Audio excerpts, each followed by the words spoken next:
Look, Yeah. I have to say, I feel that the way things are going, like you said, with artificial intelligence, also just the proliferation of people just being able to barefaced lie in public and try and rewrite the truth, it is really, Yeah. really putting us to the test. So Yes. communication, I mean, communication is always important, but I think it's been tested like never before at the moment. Welcome to Insights into Success. We're with your host Paul Dodds. We hope to educate, inspire and motivate you to achieve your own personal success. We talk to guests from all around the world from a variety of walks of life to hear the realities of their own journey to success. What challenges have they faced? How have they coped with failure? And what have been the keys or will be the keys to their own success? In our Read to Succeed interviews, we talk books that have inspired our guests, and for some, they share their secrets to marketing success. Join us as we give you insights into success. All right, well, welcome to Insights into Success, where our special guest today is Mary J Nestor. Now, according to Mary's bio, she's a leadership consultant, an executive coach, and also the author of 3 books. Now, the interesting thing about being an author of 3 books is they're 3 very different books. So I'm sure in the process of this conversation, Mary, you're going to share with us about the books. But I'm wondering if you could just start off by just sort of giving us a bit of a background on who you are and how you came to do what you do these days. Oh, okay. I would love to. Well, first of all, Paul, thank you so much for having me today. This is a real pleasure. A little bit about myself. I live in the United States, and I'm originally from a town called Gary, Indiana, in the Midwest. And I was the youngest of 6 children. And there's 5 girls and 1 boy. So that was quite a interesting mix. But Challenge for your brother. Right. Poor thing, he was outnumbered. Yes. Yeah. He did And where did he fit in the age? Very well, though. Pardon? Where did he fit in the age spectrum between all of you? There were four girls, and then my brother, and then me. I was at the very end. So he was. Right. You're the baby. Yeah, I was the baby. So, but anyway, I went to school, grew up there, and got married and moved to California. And had a couple of children. I have two grown children now and 5 grandchildren, and they live in Florida. And actually, they're all in Florida now. One used to be in Virginia, but when I was growing up and going to school in my family, the girls didn't go to college. My parents didn't believe in the girls going to college. My brother went to Notre Dame and had a great career. But so, we didn't go off. We were supposed to get married, and we were supposed to graduate and then get a job and then get married and have children, then move out of the house. That was kind of the thing. My brother did something different. But I guess by the time I came around college age and my brother had graduated, I did get to go to college. I was the only girl. So that was quite a privilege to me. Wow, but still, yeah. And I think then my father, life intervened. In my life intervenes a lot. I make plans and then something happens. But my father got very ill and I couldn't go. I couldn't finish up. So I started along my career. I got married and then I started working as a secretary. This is what I was trained as in offices, and I did very well. But I always kept going to school. I always wanted to get that degree. And I had been married for quite a while. My children were in middle school and high school. And I was working for Marriott, a corporation in their hotel division in Washington, D.C. And I had risen up. I was a supervisor, and I wanted to get into their training department. And so I went to the job board to find out what jobs were open. And every one of them said, degree required, which I didn't have. Yeah. So I gathered up all of the courses that I had gone to 5 or 6 different colleges. In the meantime, wherever we moved or went, my husband had a corporate job, so we would move here and there. And I gathered up all of the credits I had, all the transcripts I had, and pulled them all together. And I found an advanced, like for older people that were working. And so I had to write a sort of like a journal of all of the jobs I had had and all the experience I had, plus all of my credentials, to see where I fit in there, where I was going to be. So anyway, I had to take 22 more months of classes, and I finally graduated. So I was so thrilled. I walked across the stage after all that time, and that was in 1991. So that wasn't very long ago, but it took me a long time to get there. But I was very determined, because that's what I always wanted to get better and do, learn something new. So unfortunately, life intervened again, and my husband had gotten transferred. And so 10 days after I walked across the stage and got my degree, we moved to Georgia. Oh. And there it goes. Oh. And there it goes. So anyway, we ended up in Georgia, and my looking for a job wasn't the same as being, corporate in Washington, D.C. And I did find a job. I found a job at actually a nuclear site in South Carolina. Oh, wow. And I hated it. It was so boring. They put me in the accounting department, and I've never been good with numbers, and I don't know how I ended up there, but they were paying me money. So I think that was probably a draw. And I still had this thing about training. And so they were looking for somebody to do some team building training. And I just, I always put my hand up and say, I'll try it.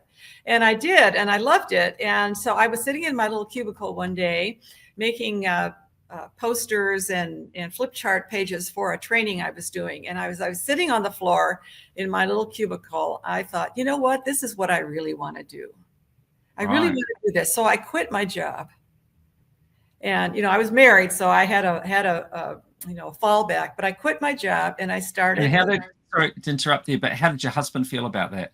I think he was okay.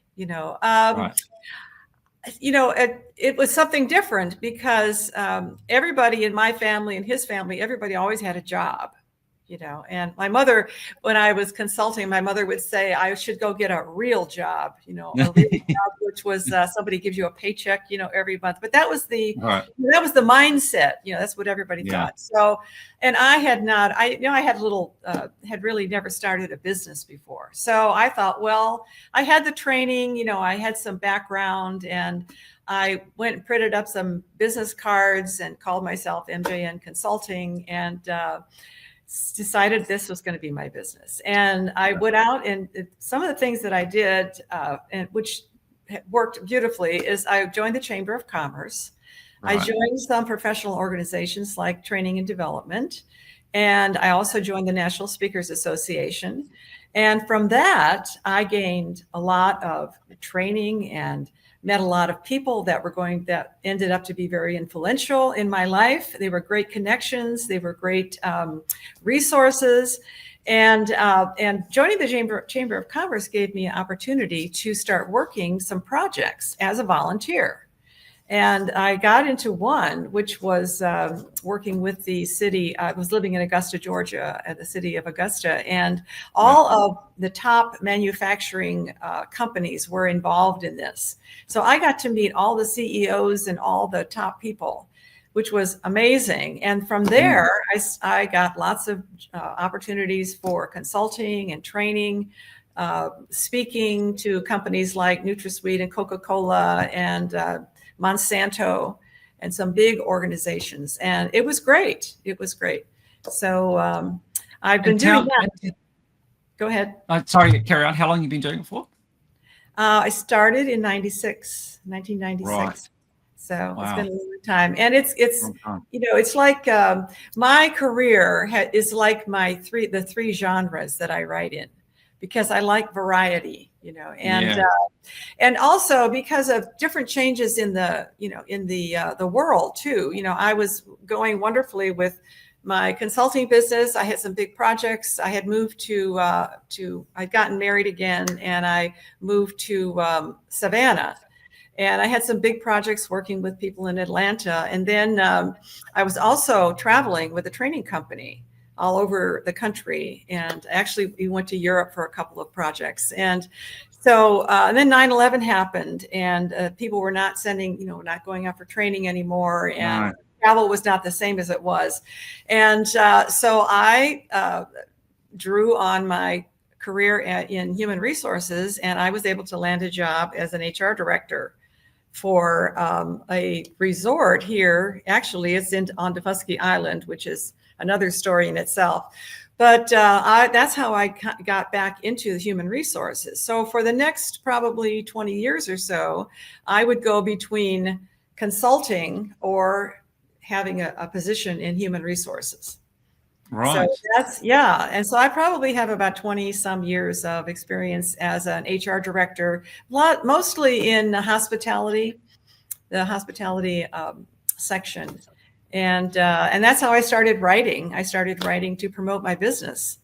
And so take me back a step or two. I just want to understand about you at the outset. You know, you're talking about doing public speaking and networking.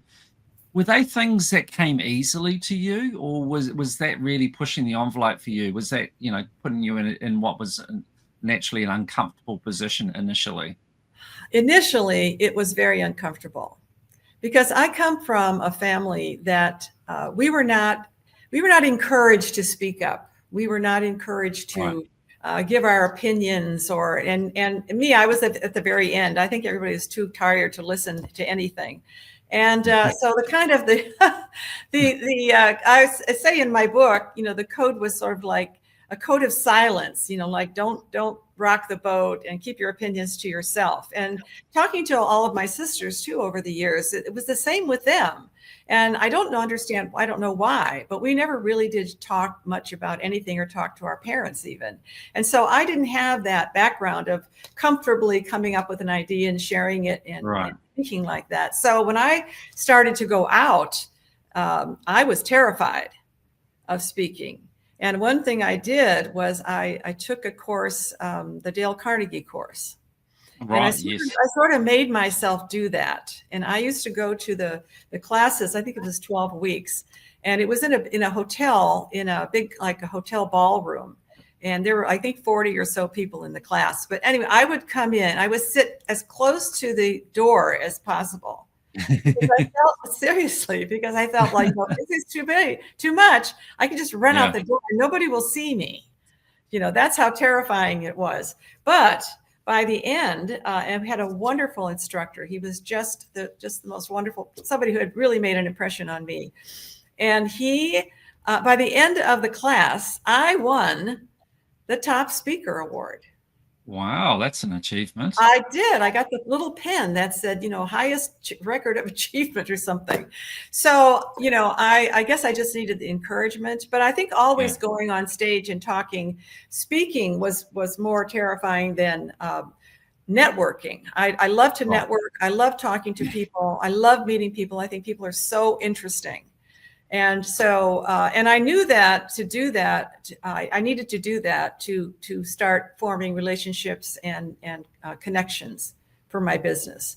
And I've met over the years, I still have friends that I've met back in '96 that are still friends of mine, and we still keep in touch. That's amazing, isn't it? That's to maintain the relationship over such a long time. Exactly. Now, tell me, I'm very interested for you to walk us through about the 3 books you've written and why you've written, as you've already alluded to, in 3 different genres like that. Can you give us some insight into that? Sure.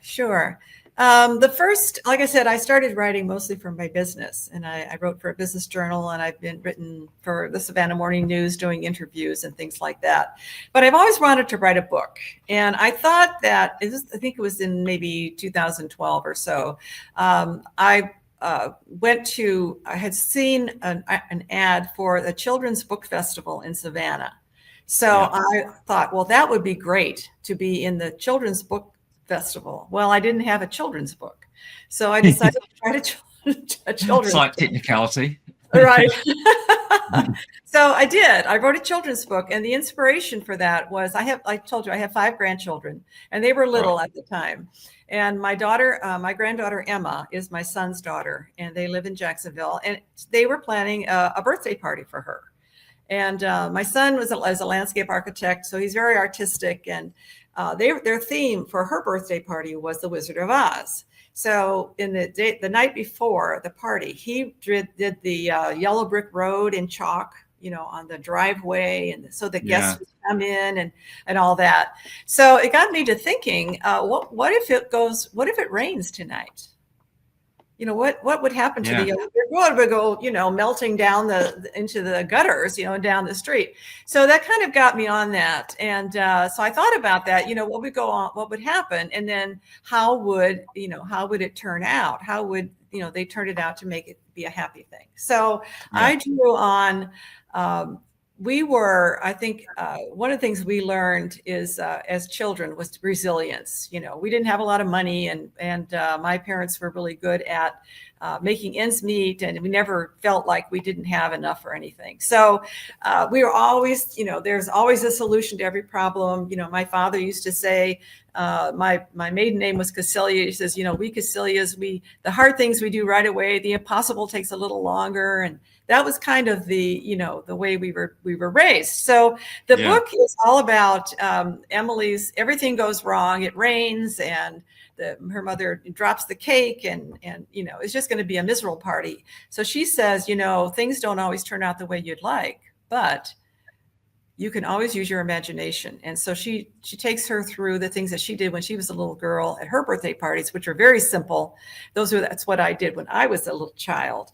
And the end of the story is that they have a wonderful party, and Emily learns that even if things don't work out, all you have to do is use your imagination and your resourcefulness, and you can make things even better. So, and all the games are in the back of the book. And the book was great. It was, people just loved the book. And I used to do readings. The school system bought hundreds of the books. Oh, fantastic. That kind of got me started. And the second book is called Say It Now, Say It Right, How to Handle Tough and Tender Conversations. And that book, the inspiration for that book, since I had written one, I was at that point, I was a human resources director for a museum in Savannah. And I had a lot of experience with HR and my own experience as a new manager. And as I said, I wasn't really good at conversation because of my upbringing. And so when I got to be at my first supervisor manager position, all I knew was, okay, you do this, this, and this, and listen to me. And I was a micromanager, and because that's kind of what, I didn't have the resources. So, and I was managing like 6 people or so. And one day my director called me into her office and sat me down. And she said, Mary, she said, I have to tell you something. She says that people don't want to work for you. Oh, that's brutal. They don't like you. She says they are afraid of you because you're always finding what they're doing wrong, and you're always right behind them. And I thought, oh my gosh, I thought I was the nicest person in the world. And I just thought I was doing a great job and everybody loved me. And she gave me, she really told me what I needed to hear. Right. And she could have fired me, but she didn't. She saw something in me that she felt was worthwhile. And that was the kindest, nicest thing she could have ever done for me. Now, it was hard to hear that, but I needed to hear it. Because was that the catalyst for one of the messages in your book about the importance of being honest with your conversation? Yes. Exactly. And my experience just working with so many people in HR, and they're having their own problems. And I would say, have you talked to anybody about it? And they go, oh, I can't. I don't know what to say. They're going to be mad at me, So that was also a big part of that. So in my book, I share a lot of personal stories and in many, many situations on how to say it now and say it right, and be able to have those conversations. Yeah. Yeah. I mean, the challenge, isn't it, though, is the method of delivery, or the way in which you deliver it, though, isn't it? Like, just thinking back to what your manager said to you, how do you say this? How do you get this message across in a way that's not going to totally devastate them, and they'll hear it and they'll benefit from it? Yeah.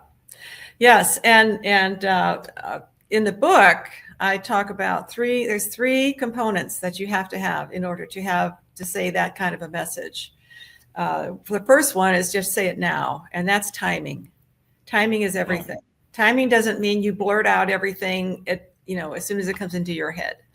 You have to think about what is the best time, what is the best situation for that person to hear it. It may not be now. It may not be. It may be 2 weeks from now. It may be when you have the perfect setting. So you have the timing when somebody is ready to hear you.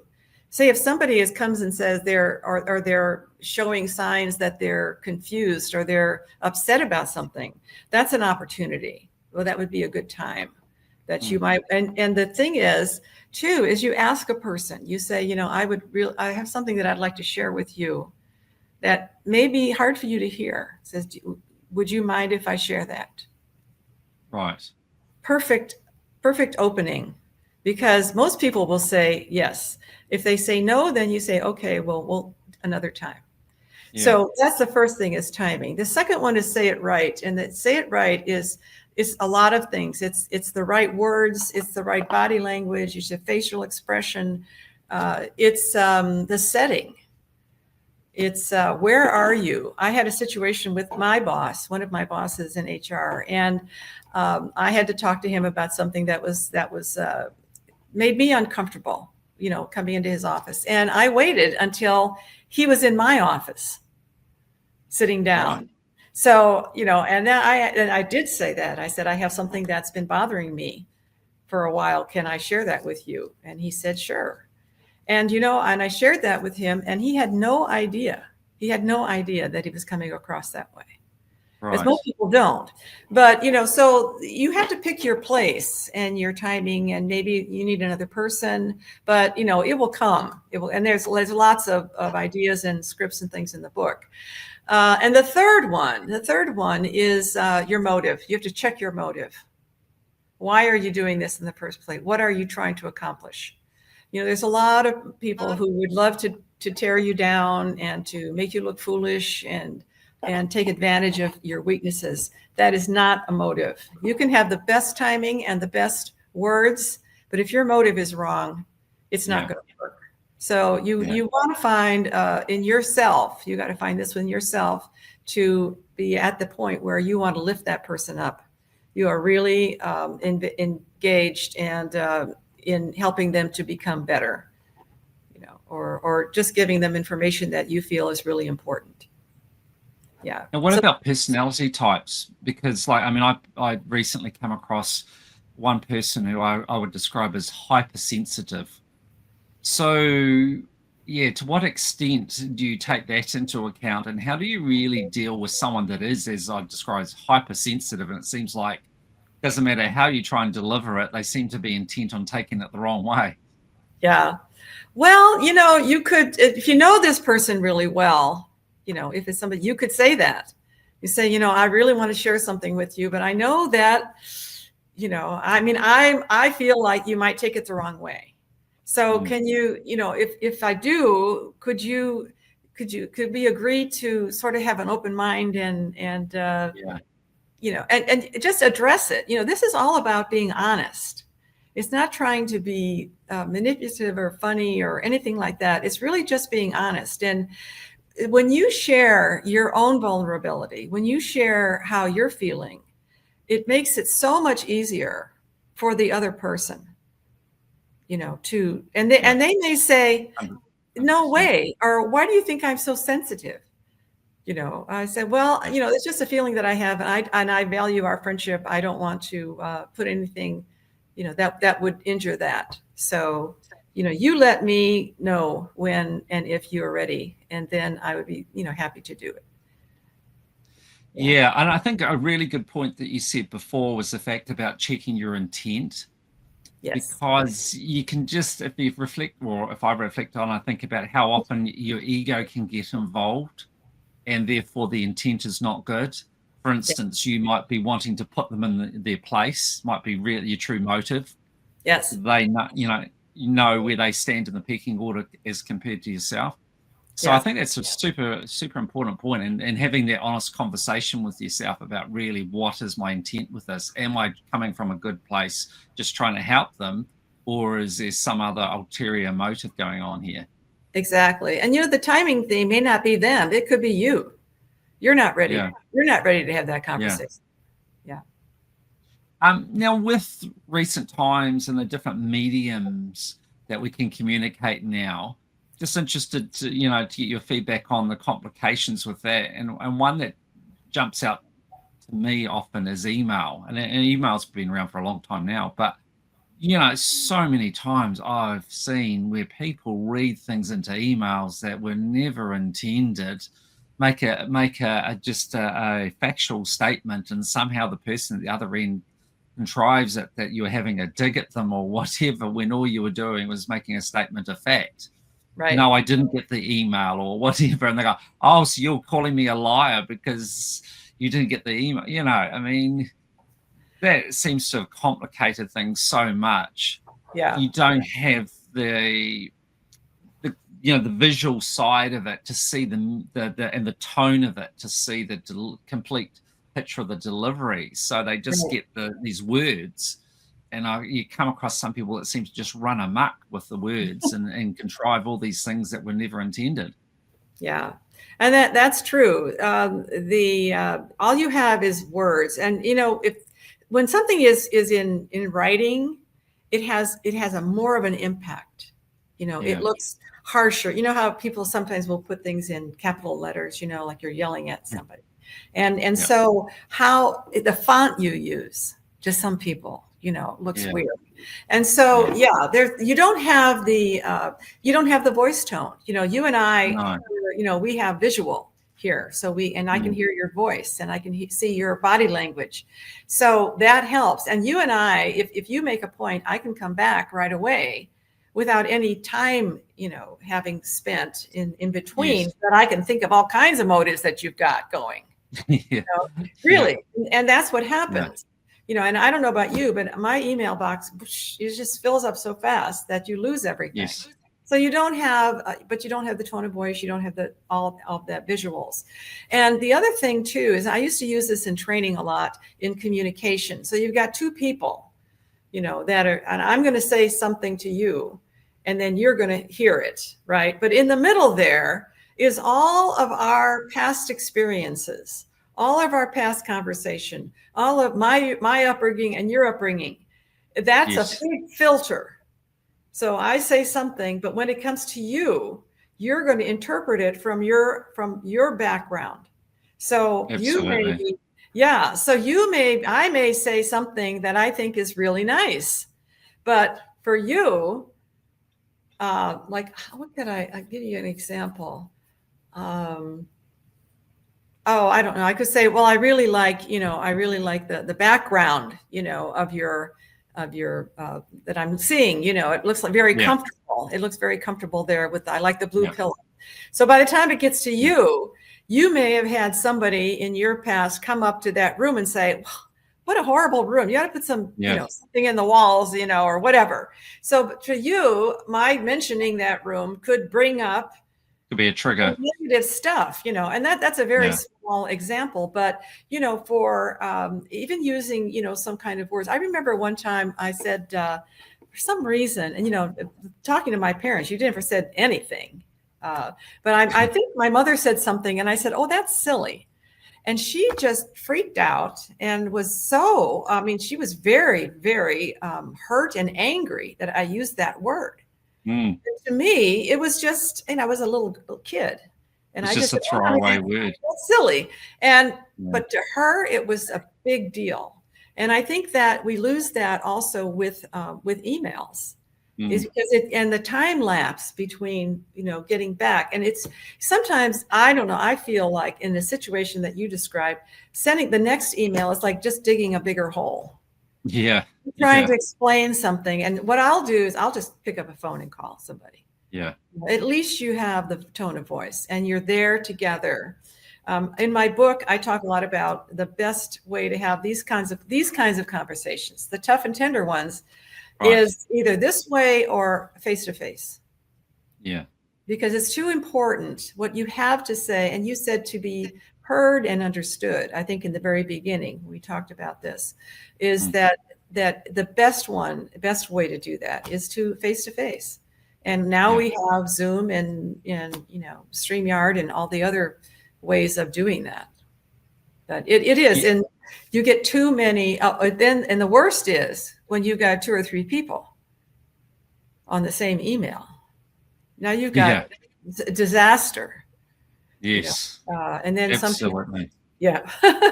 Yeah. So I think the advent of the video has been really good from that point of view. Like, we had obviously face to face, and then email came along, and then I think with email there's potential for a lot of breakdown of communication. Now with the advent of video has helped to sort of bridge that gap again, where we can maybe any important conversations, as you say, either have them in person or do them via video. So at least you get the tone, the facial expressions, your whole body language to interpret as part of the conversation. Exactly. And the immediacy, there's an immediacy that we can end by saying, do you understand? Is there anything else before you close out?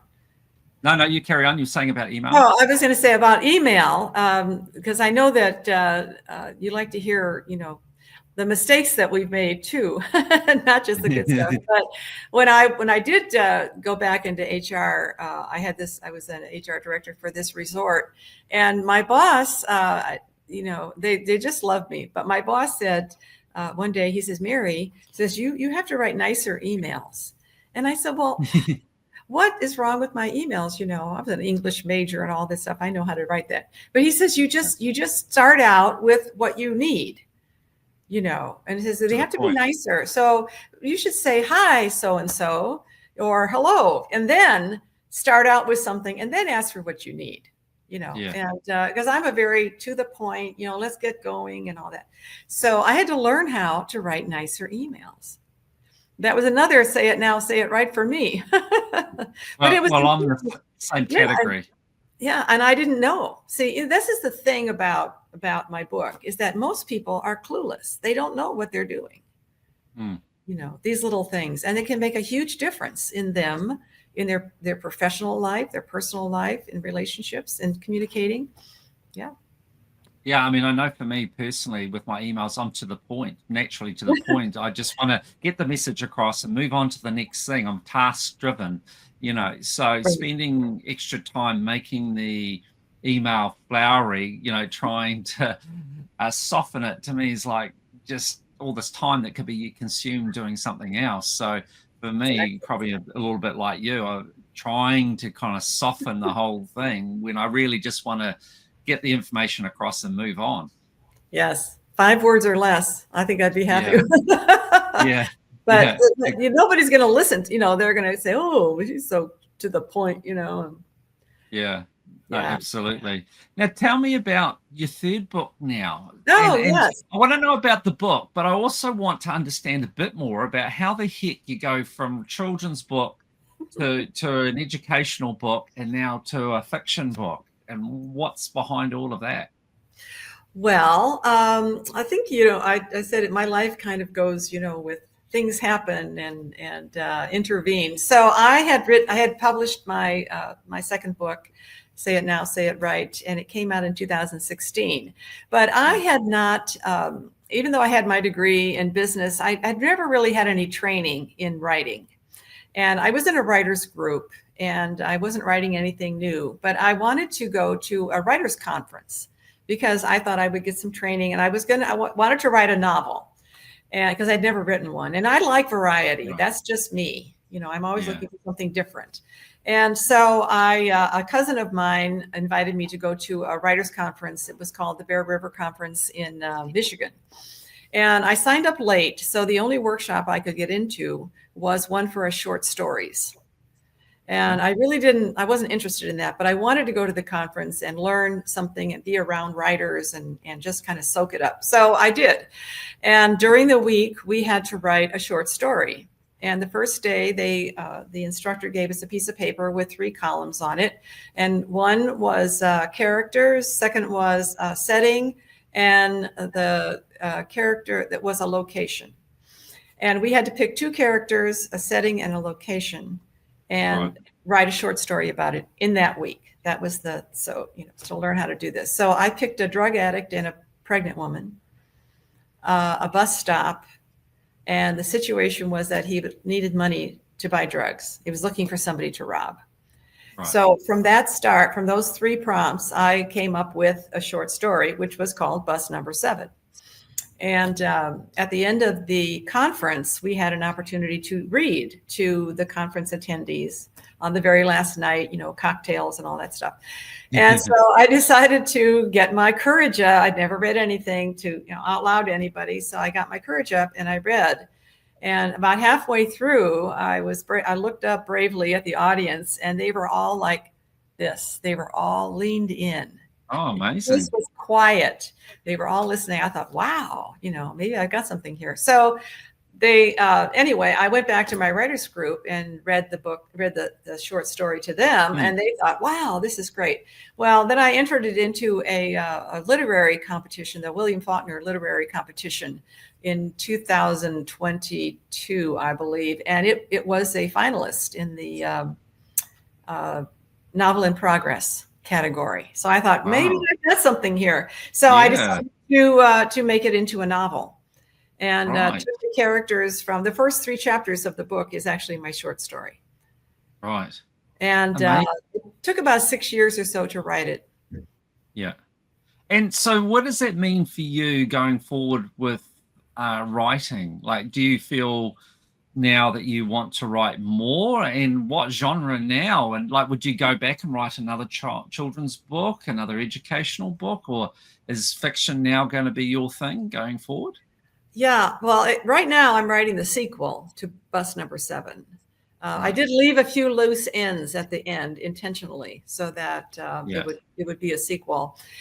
I think, I don't know if I would write psychological fiction thrillers. It's been a long time since I started out with that. And so I think I have other ideas. I'd like to do maybe a memoir, but more, I don't want to say cozy fiction, cozy thrillers, but something with an edge to it. But yet I've got some ideas from my background on a situation. But would also, I think that Say It Now, Say It Right. It's been a while since I wrote the book, and a lot of things have changed in the world, but not really in communication. But a lot of things have changed in the way we communicate, especially with the internet, emails and Twitter and whatever, all this the hundreds of ways now that we try to communicate. And I just don't think we're making very many connections. And I have grandchildren that are in their early 20s, just going into the workforce, and just observing some of the things that they're going through, and the challenges that they have, in just finding jobs, and how do you navigate that? How do you find a job and then get an interview and then go through the interview process to get a job? It's all communicating. Face to face a lot. So, and I think that would be one of the, I would like to do a follow-on to Say It Now, Say It Right, to kind of update and probably pull in more of the situations that I have now, with, I don't know, organizations or just people, children, grandchildren, families, things like that. But I like variety, and I really do like the nonfiction and also the fiction. So we'll see what comes up next. You sound a bit like me. I'm a person that tends to get bored fairly easily, and I like new challenges. So if you look at my career, I've done a lot of different things, and it's just, I'm not sure. In some ways, I tell myself it's a good thing, but in other ways, maybe not so good. You see people that have done extremely well in a particular career because that's all they've done. They've just done the same thing. Whereas for me, the thought of just doing the same thing for my career just is so unappealing. I like the idea of exploring different things, doing different things, So, yeah, it's not been for me to have a single career. No, I live in, Hilton Head is a big retirement place, and a lot of my girlfriends, and I play golf, once in a while, but I couldn't just play golf and go have lunch with the ladies. That's just not me, So I sing, I write, and then I sing with 2 choral societies here on Hilton Head. I've been doing that for a long time. I used to sing with the symphony in Savannah when I lived there. But I started a new business about 4 years ago. Yeah. And Yeah. as you know, growing up, my mother sewed, and we had, if you wanted new clothes, you had to make your own clothes. And I stumbled upon, I'm always stumbling on something, but I stumbled upon a custom workroom in Savannah, and I worked for them for about 3.5 years doing custom home furnishings. And now I have my own business. I've been doing that for about 4 years. And that's the creative side. You know, I don't have to go out and find the clients. They come to me and work with beautiful fabrics and go to these gorgeous homes. And I've met such creative designers, and, you know, it's just, I don't know, you know, life is so full. And I just want to. Well, you make it full. You make it full because you do lots of things. Some people would not agree with that because you look at their lives and they do just very little. It's very linear, just one or two things. But for you, yes, it's full, but not for everybody. No, that's true. That's true. Yeah. You've made it that way. Now, I just want to go back to something you said before, and I just want to share something for you and for everyone. From my son, actually. It was an interesting point he made to me, which I hadn't thought about. Now, I alluded in the beginning how, like, I've done a lot of traveling. I've done a lot of traveling, particularly in America. And when I traveled, whether it's in America or not, you'd have what we call there's a Go USA book or a Go Europe book or whatever. So when I'd be traveling around America, you might be waiting at a bus stop, you might be at an airport or whatever. And if you had your Go USA book open, which you often would, or your Go Europe book or whatever, people would see that. They automatically know you're a tourist. And from a positive point of view, you used to get a lot of people come up to you and start chatting to you and asking you if you need help on getting to somewhere or that.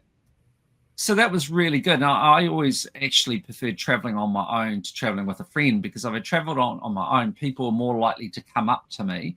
Mm-hmm. And you end up doing a whole bunch of things that you never expected to do through that. But he said, look, Dad, the thing is now it's different. Like the Go USA book, I don't know. It's probably an app now, I'd imagine. There'll be no book. Everyone's on their phones. So if I then sort of go through my mind the same scenario now, if I was in an airport in America, I might be on my Go USA, but it'll be on an app. So no one would know that. I'd be just hitting my phone most of the time, or on maps or whatever, all to do with the phone. And so the potential for interactions dropped away dramatically. Yes. So the communication is just fallen away. The potential for the communication is just fallen away so dramatically, and people are so connected to their phones. Whereas back then, you might be on a subway or whatever, and you're sitting there, you make eye contact, you talk to people.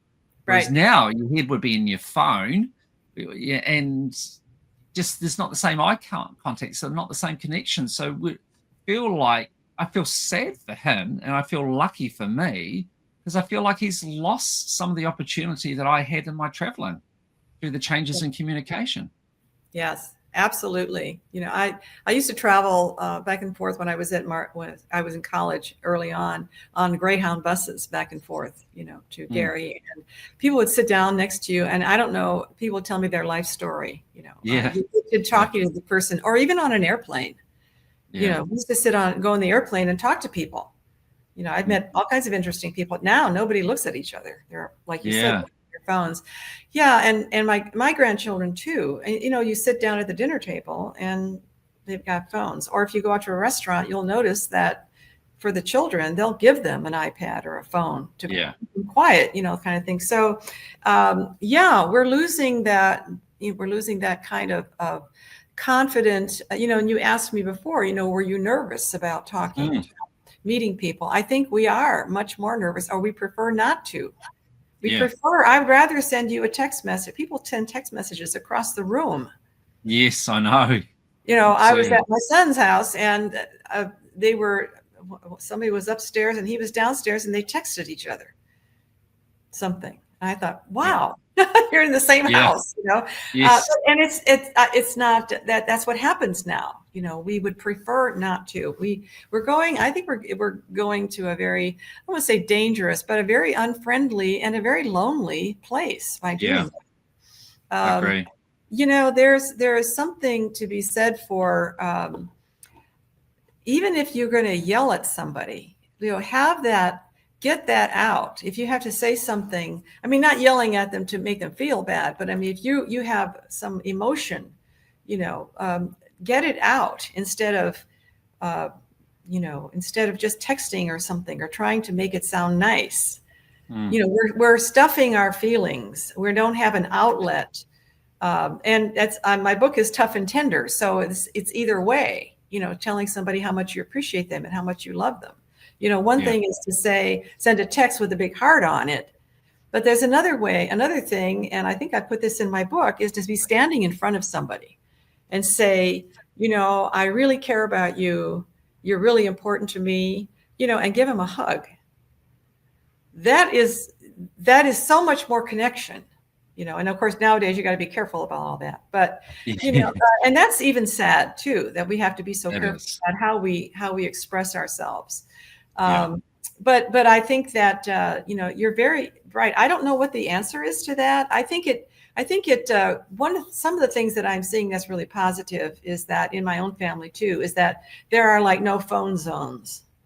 Yes, and a lot of schools are adapting that because there's so much stress with constantly, and that's the other thing about the phone, is that it's constant. It's one after the other, after the other, after the other, and even if it's not bullying, it's distracting, and am I in the know? What am I missing out on, or what's happening? And you're so distracted from what you're trying to learn, or you're so focused on a screen instead of looking up at somebody's face like we're looking at each other. So I think a lot of that, it might turn around. One of the most, for my kids, my older ones and my grandchildren, they love the show Friends. Have you seen Friends? Yes, yeah. They love Friends and they love The Office. And I think part of the charm of that is that there are no phones. Yeah, that's true. And it's all about how they're interacting with each other, all these crazy situations. But they do that. And I think that's a draw. So I think that, this pendulum will shift, will swing, because I think in all of us, there is an inherent need to connect, we always want something more. It was like sending cards, you used to write a card or sending a letter, it was handwritten, there was something there. And I think that more people are sending notes and writing with a pen, this kind of a thing.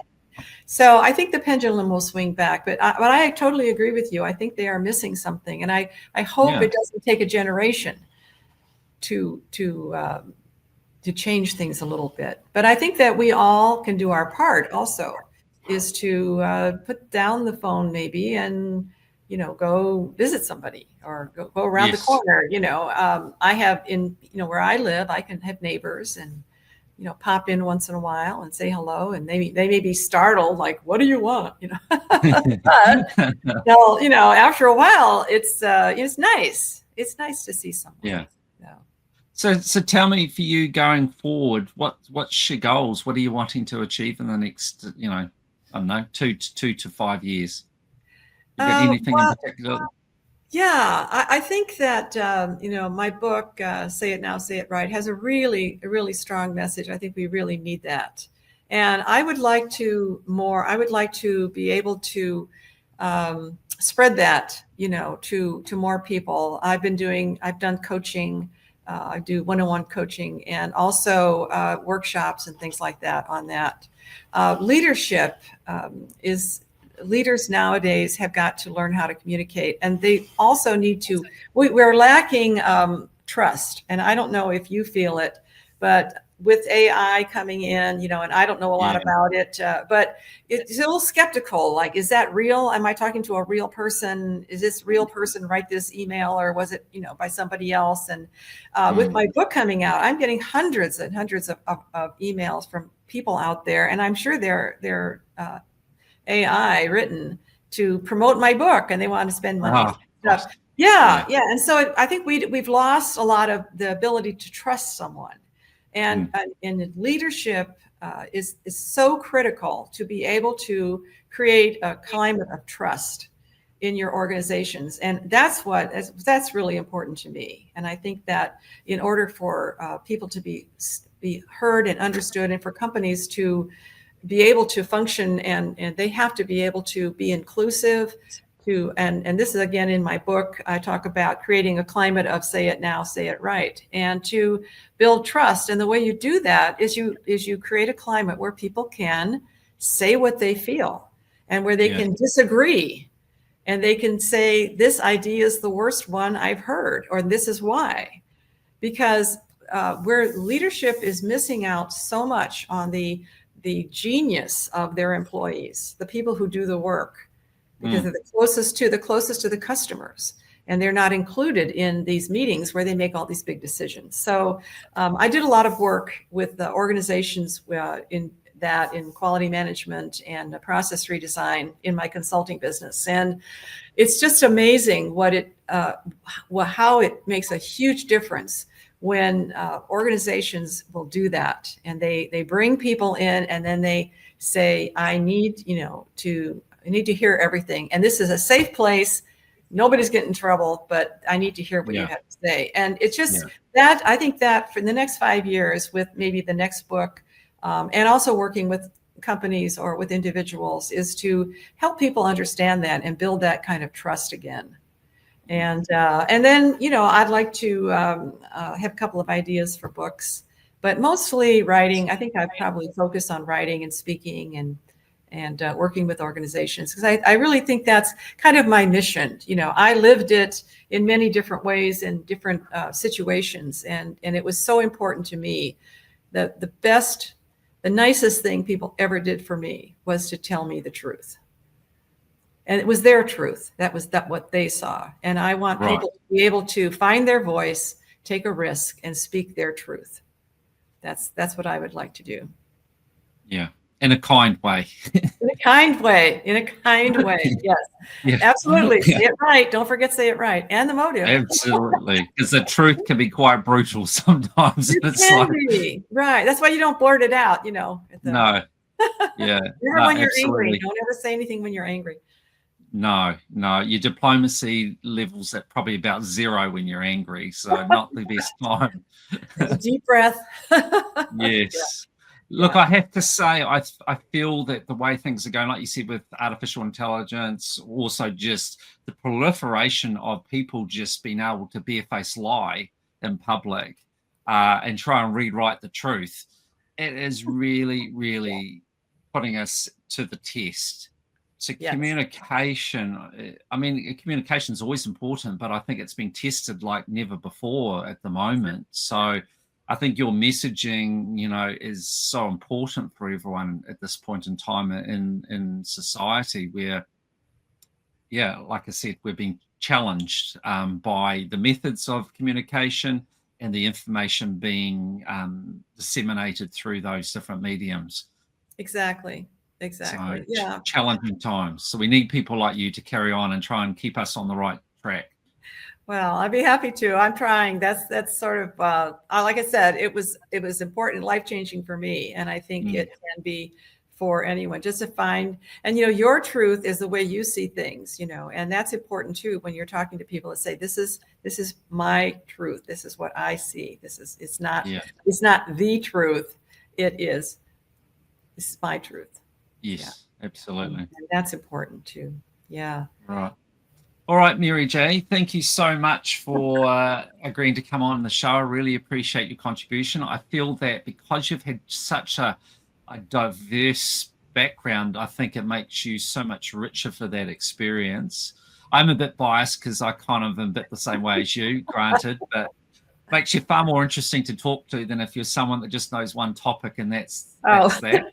So, we've just scratched the surface. I know. Yes, so thank you so much. And you've agreed to stay on for Read to Succeed. So we're going to just do that shortly. So for anyone that would like to get some inspiration from what Mary J reads, watch out for the next episodes for Read to Succeed. But in the meantime, thank you so much for your time. Thank you. And can I just show this is what we've been talking about? Absolutely. Feel free. Go for it. Say it right. This is the book, and it was recently translated into Spanish by Penguin Random House, so it's available also in Spanish translation, but it's available online. And so, yes, again, thank you, Paul, so much. I have enjoyed this, and I really appreciate this opportunity to talk with you and your audience. No, it's a pleasure. And as I say, I look forward to talking about Read to Succeed in a very short time. Thank you. All right, great.